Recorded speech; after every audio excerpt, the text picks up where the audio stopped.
মাঝৰাতি আন্ধাৰৰ বুকুত মই আৰু মোৰ চকুলো বৈ যায় ধাৰাসাৰে দুগালেদি এখন নদী হৈ কোনেও ক'ব নোৱাৰাকৈ।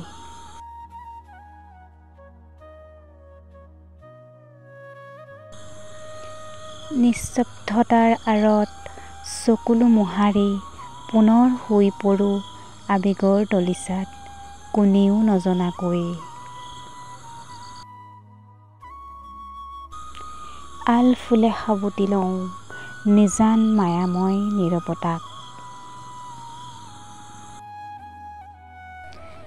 আনে নেদেখাকৈ নুশুনাকৈ নজনাকৈ মই আৰু মোৰ চকুলো এক গভীৰ যন্ত্ৰণাৰ নীৰৱতাৰ আৰ্তনাদ।